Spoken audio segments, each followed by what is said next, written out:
Wala akong alam. Hindi naman sa akin yung maleta at hindi ko naman alam na illegal na gamot pala ang laman yan. Ito ang pagmamakaawang paliwanag noon ng 32 years old na si Sally Villanueva at isa lamang sa 3 hinatulan ng parusang kamatayan sa China noong March 30, 2011. Si Sally Villanueva kasi ay naaktuhan dahil nakuha mismo sa kanyang maleta ang nasa 4,100 grams na ipinagbabawal na gamot na ipupuslit papasok sa bansang China. Subalit ayon sa kanyang mga paliwanag nang siya ay mahuli ay hindi naman sa kanya talaga ang maleta at ibinigay lang yaon sa kanya at wala siyang alam kung ano ang nasa loob nito. Bagay naman na hindi pinaniwalaan ng China government at dahil dito ay pinagbayad nga siya sa kasalanang para kay Sally ay hindi niya umanong magagawa. Subalit ang masakit ay ang magiging kabayaran nito ay mismong sarili niyang buhay. Pero ano nga ba talaga ang dahilan kung bakit nasangkot si Sally Villanueva sa pagiging drug mule sa bansang China? Totoo nga ba na inosente siya at naging bulag nga ba ang gobyerno ng China sa pagpataw sa kanya ng maling parusa? Lahat ng yan ating pag-usapan dito sa video na ito. Ang nakikita niyo sa larawan ay walang iba kundi ang 32 years old na Pinay na si Sally Ordinario Villanueva. Tulad ng maraming Pilipino ay isa rin siya sa nangarap na makatulong sa pamilya na makaahon sa kahirapan. Talagang totoo sa puso niya ang layuning makatulong sa pamilya kung kaya't isinalang niya ang kanyang sarili patungo sa isang hindi siguradong daan. Subalit sa kasamaang palad ay baliktad sa inaasahan niya ang kanyang naranasan at sa huli ay ito pa pala ang magdadala sa kanya patungo sa malagim na katapusan. Naiulat na simula 2007 hanggang 2008 ay nagtrabaho na si Sally sa Macau bilang domestic helper. Kahit papano ay naging maganda ang kalagayan niya doon at nakatulong siya sa kanyang pamilya dito sa Pilipinas. Makalipas ang ilang panahon ay doon din niya sa Macau nakilala ang isa pang kababayan na kilala sa tawag na Mapet Cortez o mas kilala sa pangalang Tita Kakayan na tubong Rizal Alicia Isabela. Si Tita Kakayan ay ipinakilala lang din sa kanya ng isa pa niyang kaibigan. Madaling nakapalagayan ng loob ni Sally si Tita dahil napag-alaman niyang pareho pala sila ng probinsyang pinanggalingan at ito ang probinsya ng Isabela. Pagsapit ng taong 2008 ay naiulat na umuwi ng Pilipinas itong si Sally upang makapiling ang kanyang pamilya. Kahit paano ay may naipon siyang sapat na halaga na maaring magamit nila ng kanyang pamilya. Sa kanyang pag-uwi ay ayaw na sana siyang pabalikin pa ng kanyang mga anak at kinumbinsi siya na manatili na lang dito sa Pilipinas.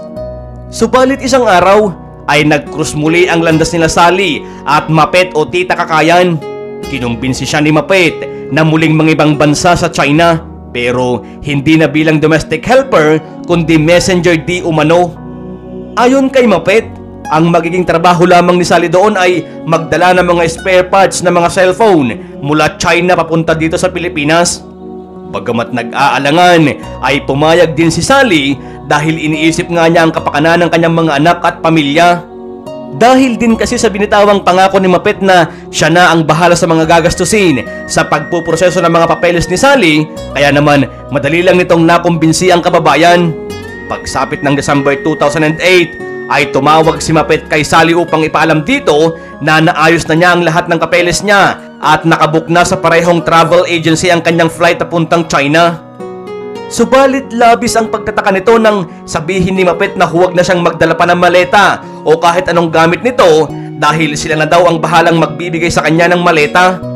Bagamat nagtataka nga ay sumang-ayon pa rin itong si Sally.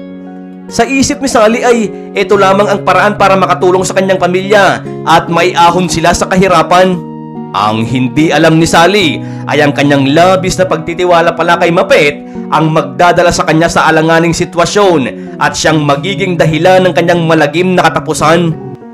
December 23, kinabukasan lang matapos na tumawag ni Mapet ay nagkita na nga ang dalawa at dito inabot ni Mapet kay Sally ang isang maleta na naglalaman umano ng mga gamit sabay abot din ng pocket money umano nito na nagkakahalaga ng $500.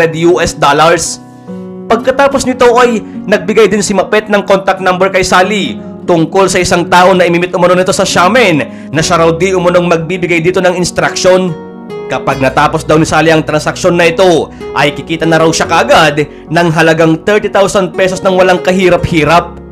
Kinabukasan, December 24, 2008, ay lumipad na nga si Sally papunta sa Xiamen. Paglapag niya sa airport ay bigla na lang nagulat si Sally nang bigla siyang harangin ng mga Chinese authority at walang habas na dinampot siya ng mga ito. Labis ang pagkagulat at takot ang naramdaman ni Sally dahil sa biglaang pagdampot sa kanya ng mga otoridad ng China. Nadagdagan pa ang kaba niya ng bigla-bigla ay hindi na niya makontak si Mapet at ang taong di umano ay imimit niya doon. Agad na ininspeksyon ng mga otoridad ang daladalang gamit ni Sally at dito na nga tumambad ang napakaraming droga o heroin na tumitimbang ng halos 4,100 grams. Abot langit ang gulat at takot ang bumalot sa katawan ni Sally at dito niya napagtanto na siya ay pinahamak ni Mapet na itunuring pa naman niyang kaibigan. December 25 ay inilipat siya sa kustodiya ng China upang humarap sa paglilitis.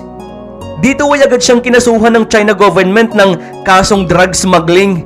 Pagsapit ng January 9 ay dito na opisyal na kinasuhan si Sally ng Anti-Illegal Drug Custom ng China. Sa mga panahon ng paglilitis ay binigyan siya ng gobyerno ng China ng isang interpreter upang mas maging malinaw ang kanyang pagpapaliwanag. Ayon kay Sally ay hindi sa kanya ang maleta na nakumpiska ng mga otoridad. Pero ang mga paliwanag na ito ay hindi pinakinggan ng korte. Pagsapit ng July 2009, si Sally ay hinatulan ng korte ng China ng parusang kamatayan.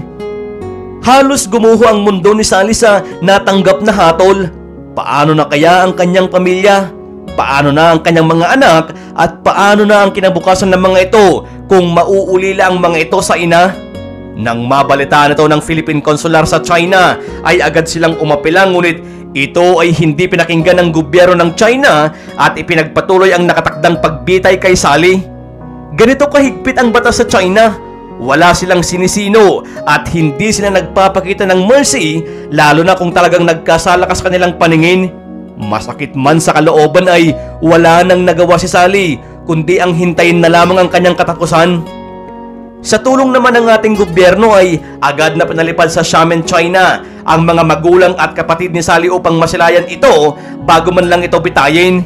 Nakasama nila si Sally ng ilang araw at dito na nga bumuhos ang emosyon mula sa kanilang nagtatangis na mga damdamin.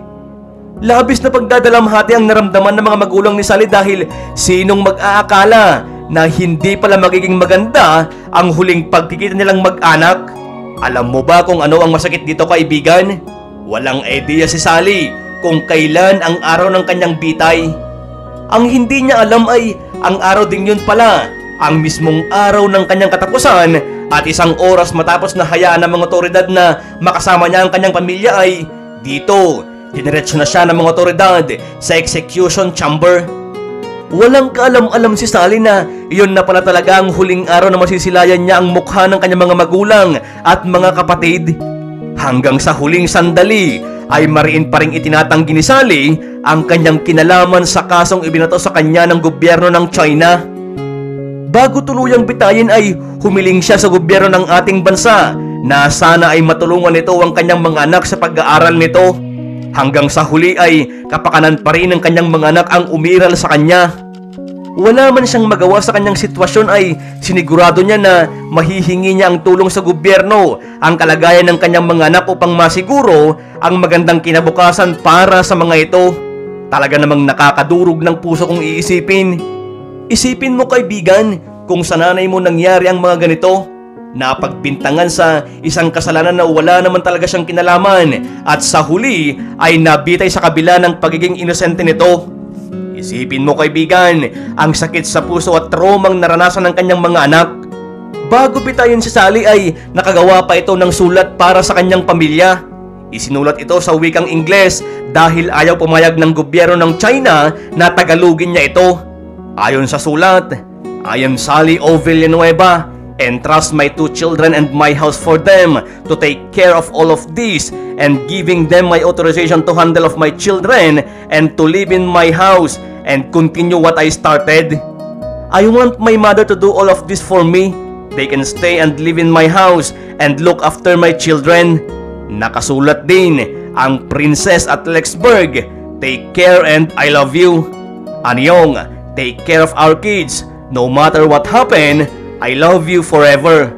Sa ibabang bahagi naman ay ang pangalang Sally O. Villanueva na may kulay pulang thumb mark at sa ilalim ng pangalan ay nakasulat ang petsang March 30, 2011. Matapos nito ay idiniretso na siya sa execution chamber upang bitayin. Wala nang nagawa pa ang ating kawawang kababayan kundi ang umiyak na lang ng umiyak. Hanggang sa huling sandali ay hindi siya pinakinggan ng China. Wala ring sumalo sa kanya. Ang mga dapat na salarin ay malaya pa at siyang inosente ang nadiin sa kasong ito at siyang magbabayad sa kasalanang hindi naman niya ginawa. Isang araw matapos na mabitay si Sally, laking gulat ng lahat nang biglang sumuko sa mga otoridad si Mapet sa bayan ng Isabela.